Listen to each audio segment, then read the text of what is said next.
30장. 모세가 이스라엘 백성 각 지파의 우두머리들에게 말했다. 하나님께서 이렇게 명령하십니다. 남자가 하나님에게 서원하거나 무엇을 하겠다고 맹세한 경우 그는 자신이 한 말을 어겨서는 안 된다. 그는 자신이 말한 대로 정확히 지켜야 한다. 여자가 어릴 때 자기 아버지의 집에 살면서 하나님에게 서원하거나 서약한 경우 아버지가 그녀의 서원이나 서약을 듣고도 아무 말 하지 않으면 그녀는 자신의 서원과 서약을 모두 지켜야 한다. 그러나 아버지가 그 서원이나 서약을 듣고 그녀를 만류하면 그 서원과 서약은 무효가 된다. 아버지가 그녀를 말렸으므로 하나님이 그녀를 놓아줄 것이다. 여자가 서원을 하거나 경솔하게 약속하거나 분별 없이 서약하고 나서 시집을 간 경우 남편이 그것을 듣고도 그녀에게 아무 말 하지 않으면 그 여자는 자신이 서원하고 서약한 대로 행해야 한다. 그러나 남편이 그 서원을 듣고 막으면 그녀를 묻고 있는 서원과 서약을 남편이 취소시킨 것이니 하나님이 그녀를 놓아줄 것이다. 과부나 이혼한 여자가 한 서원이나 서약은 그대로 구속력이 있다. 아내가 남편과 함께 살면서 서원을 하거나 맹세로 서약한 경우 남편이 그것을 듣고도 아무 말 하지 않거나 그녀에게 그렇게 하지 말라고 하지 않으면 그녀의 서원과 서약은 모두 유효하다.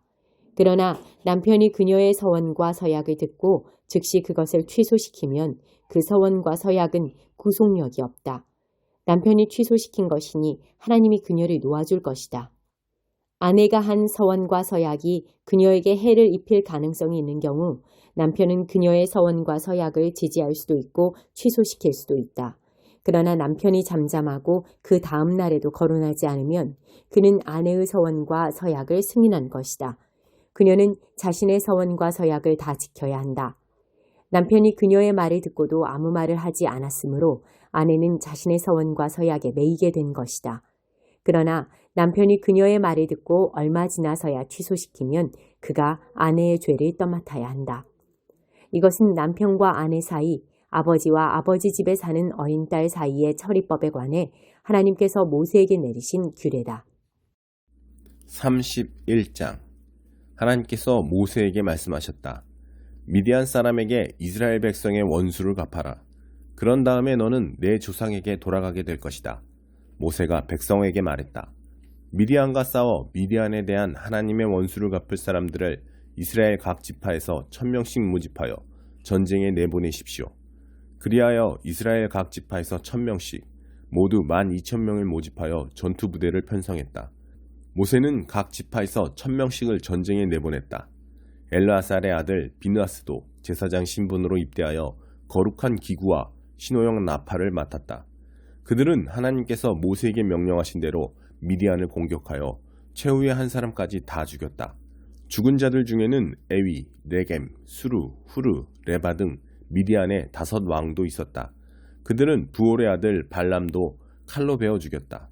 이스라엘 백성은 미디안 여자들과 아이들을 포로로 잡고 그들의 모든 짐승과 가축과 재산을 전리품으로 취했다.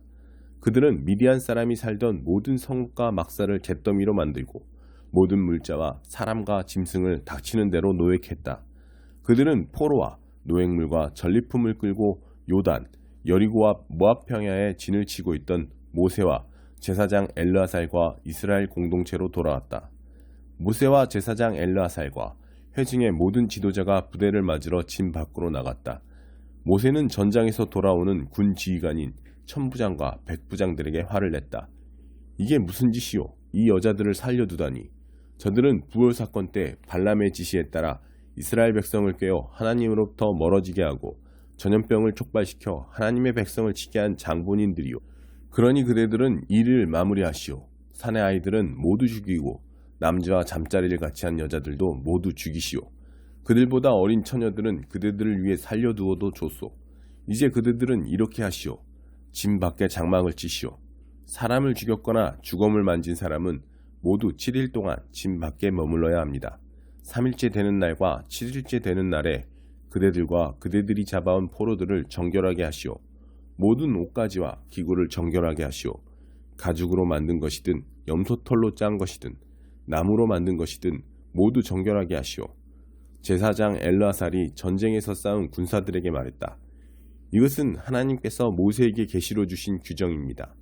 금과 은과 청동과 새와 주석과 납 등 불에 타지 않는 것은 모두 불에 넣었다가 꺼내야 합니다. 그러면 정결하게 될 것입니다. 그런 다음에는 정결하게 하는 물로 씻어야 합니다. 불에 타는 것은 무엇이든 그 물에 담갔다가 꺼내야 합니다. 7일째 되는 날에 그대들의 옷을 깨끗이 빨면 여러분은 정결하게 될 것입니다. 그런 뒤에야 여러분은 진으로 돌아올 수 있습니다. 하나님께서 모세에게 말씀하셨다. 너와 제사장 엘르아살과 공동체에 속한 각 가문의 지도자들은 사로잡아온 사람과 짐승의 수를 세어라. 전리품을 절반으로 나누어 반은 전투를 치른 군사들에게 주고 반은 회중에게 주어라. 군사들이 차지한 노획물은 사람이든 소든 낙이든 양이든 500분의 1의 비율로 세를 부과하여라. 그것은 하나님의 몫이니 그들이 받은 절반의 몫에서 거두어 하나님 대신 제사장 엘르아살에게 넘겨주어라. 회중이 받은 절반은 사람이든 소든 낙이든 양이든 염소든 다른 짐승이든 50분의 1의 비율로 세를 부과하여라. 그것을 하나님의 성막 관리를 맡은 레위인에게 주어라. 모세와 엘르아살은 하나님께서 모세에게 명령하신 대로 행했다. 군대가 빼앗아온 전리품 가운데 남은 것은 이러하다. 양 67만 5천 마리, 소 7만 2천 마리, 낙이 6만 1천 마리, 처녀 3만 2천 명. 전쟁에서 싸운 군사들이 차지한 절반의 몫은 이러하다. 양 33만 7,500마리, 그중 675마리를 하나님 몫으로 드렸다. 소 3만 6천 마리, 그중 72마리를 하나님 몫으로 드렸다. 낙이 3만 500마리, 그중 61마리를 하나님 몫으로 드렸다. 사람 1만 6천 명, 그중 32명을 하나님 몫으로 드렸다. 모세는 이 세금을 하나님 몫으로 떼어 제사장 엘르아살에게 주었다. 이렇게 모세는 하나님께서 지시하신 대로 행했다. 모세가 전쟁에 나갔던 사람들에게서 떼어 이스라엘 공동체에 나누어준 나머지 절반은 이러하다. 양 33만 7,500마리, 소 3만 6천 마리, 낙이 3만 500마리, 사람 1만 6천 명.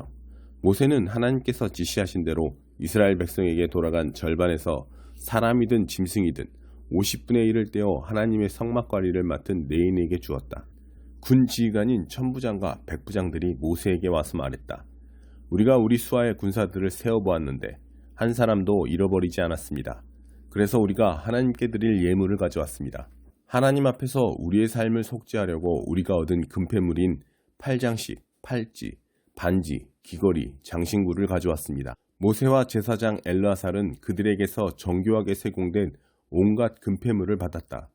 모세와 엘르아살이 천부장과 백부장들에게서 받아 하나님께 예물로 드린 금의 무게는 약 185kg이었다. 이것은 모두 노획물을 차지한 군사들이 기부한 것이다. 모세와 엘르아살은 천부장과 백부장들에게서 받은 금을 회막으로 가져가 하나님 앞에서 이스라엘 백성을 위한 기념물로 삼았다.